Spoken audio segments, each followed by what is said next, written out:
Olá, seja muito bem-vindo à nova temporada do Bicho Papinha. Essa temporada promete. Nós vamos conversar muito sobre microbiota intestinal, a importância da microbiota intestinal para a saúde do seu filho, para a sua saúde. A gente sabe que são muitos estudos científicos para respaldar o que a gente vai te contar hoje. Nesse episódio de hoje, nós vamos conversar sobre a introdução alimentar e microbiota intestinal. O que a gente pode fazer na introdução alimentar, que é um divisor de águas, pode dar muita saúde para o seu bebê, para o resto da vida, ou não. Pode ser responsável pelo aparecimento de muitas doenças crônicas, como obesidade, pressão alta, que é hipertensão, diabetes. Então, você fica aqui junto com a gente, que o assunto hoje promete. E temos a alegria de estar com um convidado muito especial, o meu amigo Dr. Frederico. Ele vai apresentar para vocês onde que ele mora, onde que ele trabalha, e você depois me conta aqui, mas eu acho que já está sendo um sucesso. Olá, Frederico, que bom ter você aqui comigo, aqui com a equipe do Bicho Papinha. A gente hoje vai falar muito sobre introdução alimentar, né, que é uma área que o pediatra gosta muito de falar, né? Com certeza. Denise, para mim é um prazer estar com você aqui hoje. Eu sou um grande fã de toda a sua trajetória e, para mim, é uma honra bater esse papo com você. Meu nome é Frederico Hanaoka, pessoal. Eu sou médico pediatra, sou um grande entusiasta aí dos cuidados com a pediatria, os cuidados com a pediatria com a criança.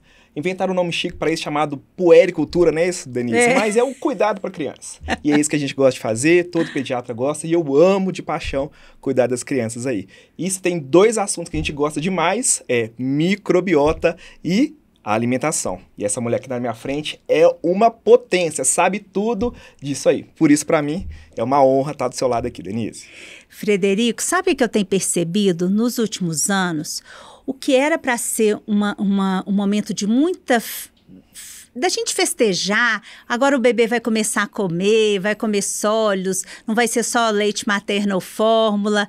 As mães estão ficando muito preocupadas e muito angustiadas. E você sabe uma coisa que eu sei, por que elas estão assim? Excesso de informações. Com certeza, Denise. Hoje eu vejo que as mães já chegam no consultório, né, nessa consulta de 5 meses, que a gente explica para começar com 6 meses, com várias informações. A internet está aí, ela é muito boa, mas a gente precisa ter essa consciência de saber filtrar essas informações.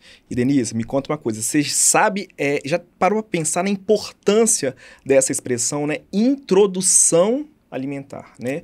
Introduzir é algo novo, é quase um portal, um ritual para algo novo na vida de uma pessoa, de uma criança, chamada alimento, né? Então, nós temos essa grande responsabilidade de oferecer esse novo. E tudo que é novo, a gente abre um leque de coisas boas e coisas ruins. E nós, adultos, temos essa responsabilidade de oferecer coisas boas, porque nós que temos o dinheiro, nós que compramos a comida, né? E o impacto, né? Se você não oferecer para o seu filho nesse momento de introdução alimentar o que ele precisa, provavelmente ele já vai manifestar problemas com a deficiência desses alimentos agora, mais tarde um pouquinho, na fase adulta e na velhice. Então, a nossa responsabilidade como profissional da área de saúde em te orientar o que é melhor para o seu filho na sua casa, na sua cultura, na cidade que você mora. E você tentar fazer o seu melhor como pai, como cuidador, como mãe. Você para pensar nisso. Isso é muito sério e por isso que nós estamos gastando um tempo aqui para poder conversar sobre introdução alimentar. Eu morro de rir porque às vezes eu recebo assim, Denise, eu fui dar a banana, não comeu nada, nunca mais vai comer a banana, não gosta. É justamente isso. Vamos voltar lá na expressão, chama-se introdução alimentar, Denise. Eu espero que a criança faça tudo, menos comer. Porque a importância, né, o objetivo desse início é fazer tudo, menos nutrir. A criança precisa conhecer, sentir. Sempre orienta no consultório, né? Começou a fazer a comidinha, tá aquele feijão novo lá na cozinha, leva a criança para sentir. Coloca no cadeirão, coloca para ela comer, sentir, passa na cara, tira foto, marca a Denise, fica lindo. Se a criança comer, vai ser um bônus, mas a criança precisa conhecer, né? A expectativa dos pais ficam lá em cima, principalmente com 3, 4, 5 meses, né? A criança que já começa a ficar de zóio na nossa comida, né, Denise? Começa já fica olhando, comer, né? Querer comer, então a mãe já fica na expectativa, já começa a ler e a buscar informações, então ela fica com uma expectativa muito alta. Mas quando vai comer, chega na hora da banana, come só um pedacinho, só um pouquinho do arroz com feijão. Elas se frustram muito. E quando a criança também, às vezes, come a banana inteira e depois pode ter quadro, ou às vezes de prender demais o intestino, porque começou a comer e comeu muito, né? Então tem isso também, né? E sai a fibra da banana no cocô, aí você recebe aquela foto meia-noite, doutor, sai o sangue. Não, calma, comeu banana hoje. Não, é só a fibra da banana, pode ficar tranquilo. E o mamão sai, parece que não absorveu nada, né? Além do cheiro nas fezes, né? E aí já vou fazer um adendo aqui, já que a gente está falando de fezes. Quando o bebê começa a introdução alimentar, ou assim, como qualquer mudança na alimentação do seu filho, o intestino pode reagir, com prender esse intestino. Ou seja, às vezes o bebê fazia o cocô todos os dias, pode ser que comece a fazer a 3, 4 dias, e às vezes um pouco mais duro. Isso é normal? Não é normal se continuar, mas nesse momento de transição de só líquido para alimentação complementar, pode ser que aconteça isso.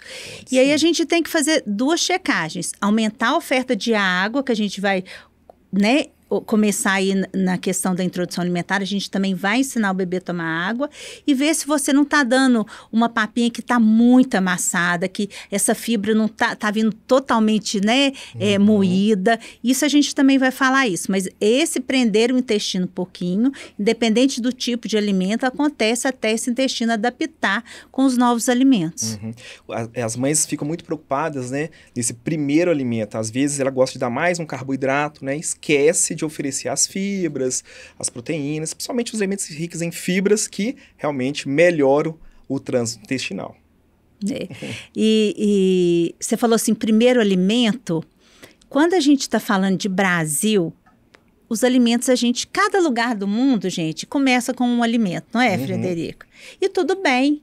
Um dia eu fui assistir uma aula de introdução alimentar e eles foram falar de proteínas animais, carneiro. Aí eu pensei assim, eu tenho tantos anos, nunca comi um carneiro. Como que assim, a gente tem que ter cuidado quando a gente, pediatra, for orientar uma alimentação complementar, porque não é toda a região que tem os alimentos que a gente está falando. Então, primeiro o profissional deve entender dos hábitos alimentares daquela família, o que eles conseguem comprar, o que eles comem, para depois, né, direcionar o que vai começar. Agora, começar a falar assim, então vai dar só salmão, vai só... Não é, né, gente?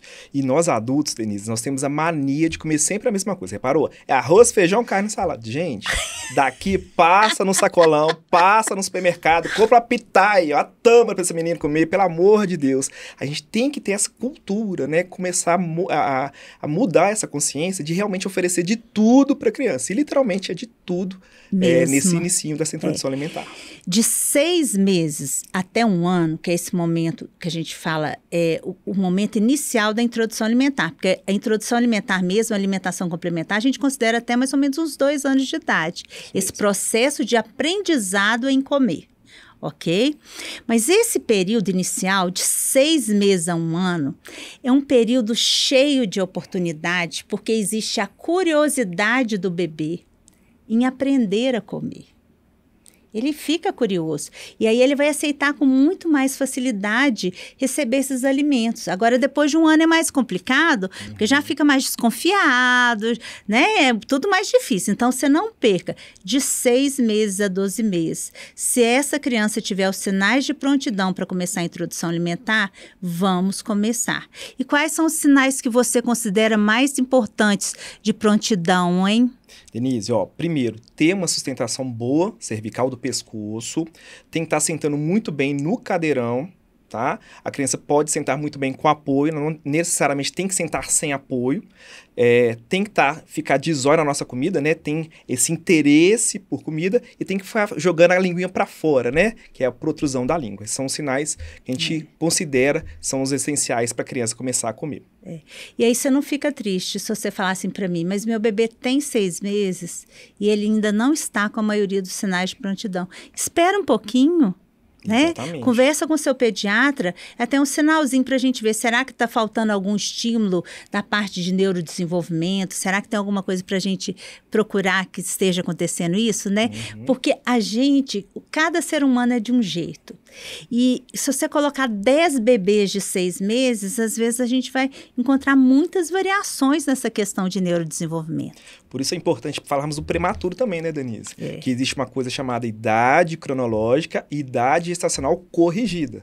O prematuro sempre se inicia com a introdução alimentar na idade corrigida, né? Sempre um pouquinho a mais da idade cronológica. E a gente tem que levar em consideração o desenvolvimento motor daquela criança. E ela só vai adquirir isso com o passar do tempo, com a idade corrigida. E se a gente fizer errado, por exemplo, eu comecei a introdução alimentar num bebê que ainda não estava preparado, isso tem risco. Tem risco até nas questões de digestibilidade do alimento, risco de diarreia, risco de vômitos, mas tem risco também de causar traumas alimentares. E essas primeiras experiências com o alimento, elas podem sim gerar quadros de dificuldades alimentares, que aquilo fica tudo registrado na cabecinha do bebê. Então, tem que ser muito bem individualizada e orientado essa questão da introdução alimentar. Denise, a criança com 6 meses come por curiosidade. Depois de 1 ano, ela começa a comer por exemplo. Então, a gente tem que ter essa consciência. 6 meses, a criança come porque é algo novo na vida dela. Mas com 1 ano, ela já começou a ficar meio espertinha. Então, se você, pai, mãe, cuidador, vovó, não come direito, esquece. Vem a famosa pergunta: doutor, o meu filho não come.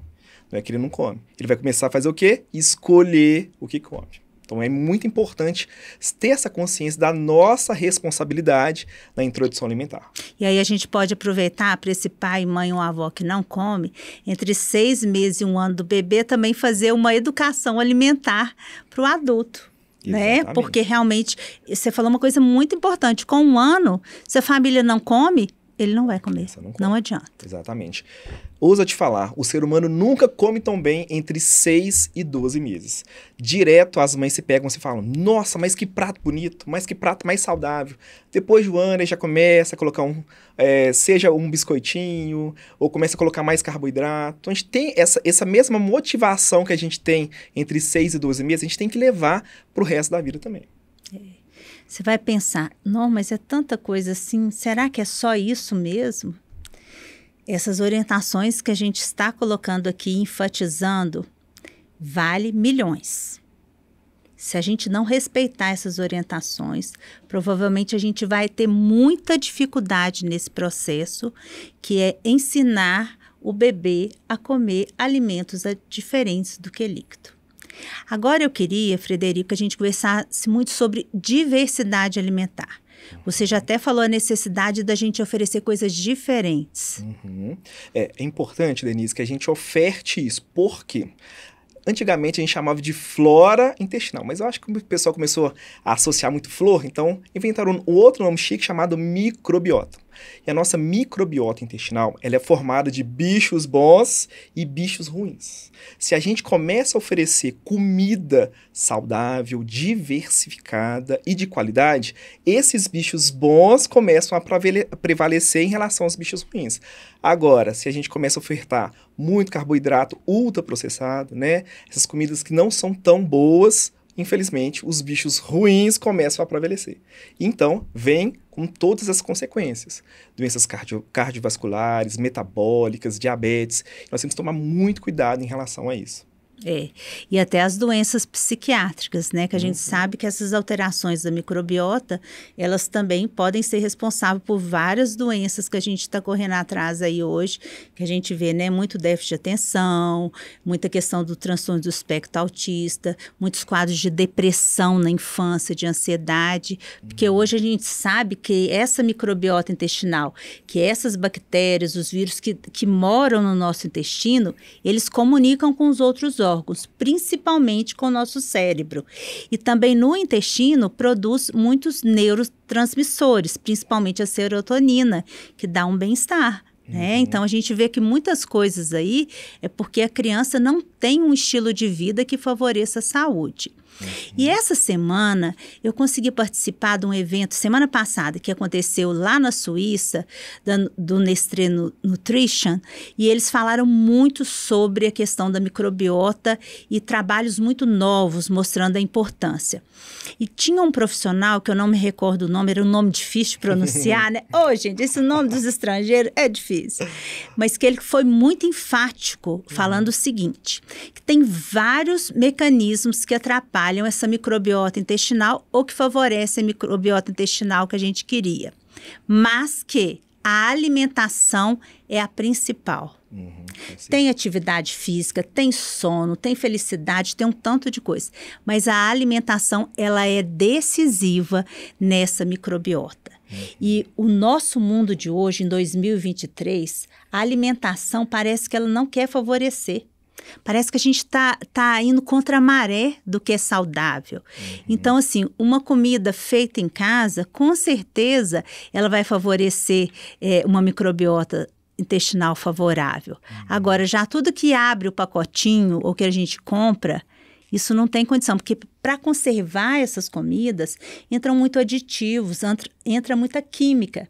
E essa química em excesso, o que vai acontecer? Vai proporcionar o crescimento de bactérias patogênicas que geram muitas doenças.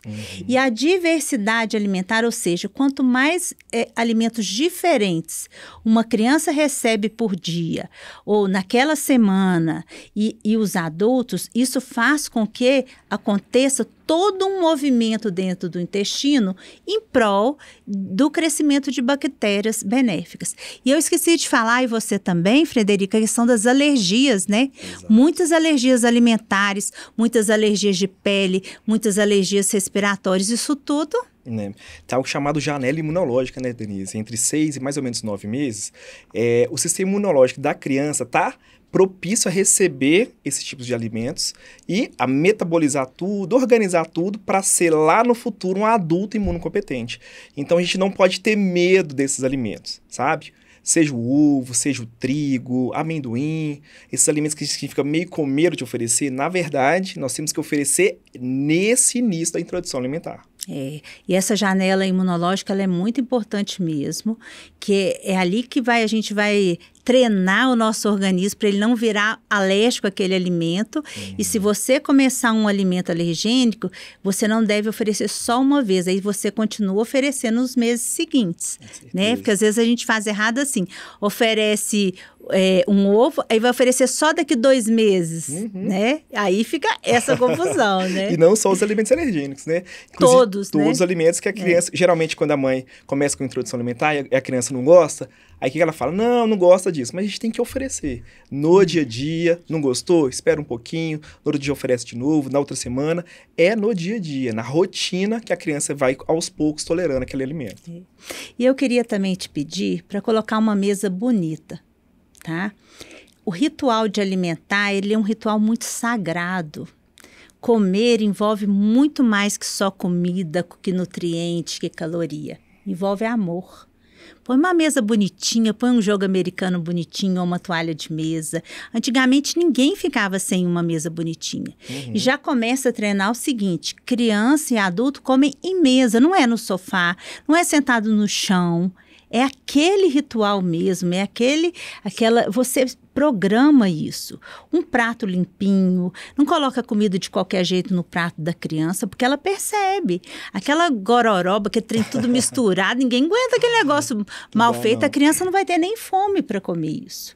Então, esse ritual, eu ponho até uma florzinha assim, tudo simples, gente, mas com amor e carinho e vai treinando. Desliga tudo, desliga rádio, desliga televisão, desliga tela, não atende telefone, que isso se desde o início já for assim, aí a criança não vai comer distraída. Não põe aquele tanto de brinquedo que pula, não é para pôr brinquedo. A criança ela tem que entender que aquele momento é de comer, né? Eu tô lembrando das minhas duas avós, Denise. Parte da minha mãe é brasileira, parte do meu pai é japa. Parte da minha mãe é lá do Mutum, perto ali de Minas Gerais com o Espírito Santo. Sim. Ela fazia aquela mesona, sabe? Era de roça, fogão a lenha, aquele cheirinho, todo mundo sentava para comer, divertia, conversava. A parte do meu avô, a mesma coisa, a parte japa. É um pouco diferente, a cultura japonesa é diferente, mas mesmo assim, meus avós tinham essa mesma preocupação de fazer a comida, de todo mundo sentar, todo mundo conversar e partilhar o alimento. Infelizmente, a gente não está vendo isso atualmente, né? Tudo mais rápido possível, é abrir, é com micro-ondas e vão comer mais rápido possível. Você sabia que o micro-ondas ele foi culpado por muito dessa desconexão de você, família e alimento? Que é tudo muito rápido, Tudo né? muito rápido. E o micro-ondas a pessoa não precisa comer no mesmo horário que a família. Ela vai lá e esquenta o pratinho dela isolado. Eu não tô falando mal de micro-ondas não, tá, gente? Eu uso, não tem problema, não dá câncer, não é isso. Dá câncer se você for colocar um plástico dentro do micro-ondas. Mas se colocar um vidro apropriado, não vai dar câncer. E a gente toma o cuidado seguinte, se você esquentar alguma coisa no micro-ondas, depois mistura, porque às vezes a gente vai testar a temperatura para oferecer para a criança, às vezes você pegou numa parte que não estava muito quente e a outra vai estar quente, né? Então, isso tem que tomar cuidado, né? Uma coisa legal também, Denise, é em relação aos sinais de saciedade, né? Na criança já estão bem presentes. Então, ela sabe a hora de parar. Aquele momento que trancou a boca, nem Jesus faz abrir, é a hora de parar. E o que desregula muito esse sinal da saciedade? Da saciedade? Tela, tentar forçar a criança, vai comer, chuchar comida em boca da criança, não pode. Nós temos que respeitar a saciedade da criança. E a primeira coisa que nós temos que tentar fazer, diminuir tela durante as refeições. E aí você vai falar, mas não põe tela para bebê? Põe. Já vi muita gente colocar a galinha pitadinha, colocar tela para o bebê comer, sim. Então, gente, pelo amor de Deus, não vamos fazer isso não. E eu queria falar muito de quantidade de comida. Não tem quantidade igual. A gente não preocupa com quantidade, a gente preocupa com qualidade, tá? Tem bebês que comem muito pouquinho e desenvolve e cresce tudo bem, o metabolismo dele é daquele jeito. Agora, tem bebês que comem a mais, né? E precisa daquele a mais. Então, não dá para falar que tem que ser meia maçã, tem que ser tantos gramas de refeição principal. Não tem como a gente falar isso para vocês. Agora, prestar atenção nos sinais de fome e saciedade são importantíssimos. E se as famílias prestassem esses sinais desde o início, prestassem atenção a esses sinais desde o início, muitos quadros de transtornos e distúrbios relacionados à alimentação não iriam acontecer, principalmente de anorexia, bulimia, compulsão alimentar. Todos esses começaram lá no comecinho, né, da vida. A gente tem que tomar muito cuidado, né, Denise? Muitos quadros aí de obesidade, diabetes, lá do futuro, estão ligados às crianças que não foram tão bem orientadas e iniciadas para a comida. Então, a gente tem que ter essa responsabilidade em relação a esse início da introdução alimentar. Outra coisa que eu vejo muito é a famosa frase, né, Denise? Lá na roça, lá antigamente, todo mundo comia e ninguém morria. Todo mundo começava com a introdução alimentar com 3, 4 meses e todo mundo aqui. Primeiro, graças a Deus, estamos aqui. Mas essas pessoas que comeram de errado podem ter algum problema lá no futuro. Então, nós temos que ter essa consciência que família é pai, mãe e a criança. E esse pai e essa mãe vai ter que começar a escolher entre se dispor com o pai e a mãe dela ou escolher o filho. Porque tudo começa com 6 meses. Começa daquele jeito mais tranquilão, que é o biscoito de polvilho, que é o creme cracker, é o maisena. Depois a gente vai pular para o segundo degrau, que é o Yakult, terceiro, Danoninho, e vai só descambando. Daqui a pouco a Coca é 0, doutor. Não, gente, pelo amor de Deus. A gente tem que tomar muito cuidado.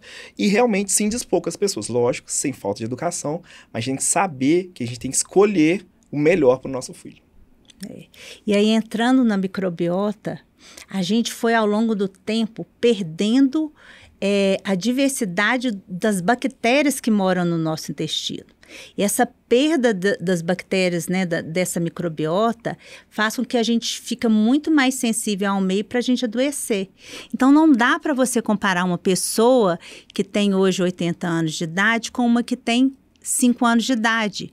A microbiota intestinal, que foi aquela que a gente estabelece até 2 anos, foi muito diferente daquela pessoa de 80 anos, porque o mundo era outro. O mundo não tinha tantos eventos adversos com uma microbiota. E essa microbiota foi sofrendo tantas transformações ruins que a gente vê hoje como que a gente está muito mais vulnerável a adoecer. Então, nós não podemos ter essa ideia que a mesma alimentação que a gente orientava há 100 anos atrás é que a gente vai orientar hoje para um bebê que está nascendo hoje. E essas novas tecnologias, elas proporcionaram conhecimentos que a gente não tinha. Hoje, se vocês forem estudar essas bactérias que moram no intestino, é tanta tecnologia que identifica o DNA, identifica que grupo que está, identifica que metabólito, o que aquela bactéria come e qual que é o substrato, a substância que vai acontecer por conta daquilo. Então, é muita coisa. Então, assim, não dá para a gente não acompanhar essas inovações e pegarem as coisas boas para gerar saúde para o seu filho. Frederico, dá vontade de ficar conversando um monte, né? É muita Mas coisa. para a gente finalizar, eu queria que a gente só chamasse a atenção de alguns alimentos que são chaves, que não devem faltar. E aí eu queria que você colocasse aí os seus preferidos. Meus preferidos são 3 linhas. Além da salada, da fruta, do legume, primeiro proteína, né? Carne no almoço, no jantar, ovo mais pra frente, com 10, 11 meses, no café da manhã, no café da tarde. Não esquecer das gorduras boas, azeite extra virgem, abacate. Não esquecer das fibras, né? Além das saladas da vida, mais aveia, chia, linhaça, que são oleaginosas, são gorduras também são boas. E a gente evitar o máximo que puder, assim, temperos a gente não usa sal, não usa temperos industrializados, mas a gente usa muito salsinha, cebolinha, manjericão, né? Todos esses, o próprio alho, a própria cebola, que isso são alimentos, viu, gente, que a gente fala, que alimentam as bactérias que moram no nosso intestino, que a gente quer que sejam alimentadas. Comida sem sal não significa comida xoxa, Denise. Usar e abusar dos temperos. Eles são ótimos. Nossa, muito obrigado. Você que ficou até agora, que assistiu. Depois você manda os seus comentários. O nosso Instagram é @bichopapinha.pod. E eu gostaria muito de agradecer o nosso parceiro Collis, do laboratório EMS, que agora está sendo um parceiro, ajudando nessas gravações, contribuindo muito para que o podcast Bicho Papinha continue. Viu? Muito obrigado, um grande abraço.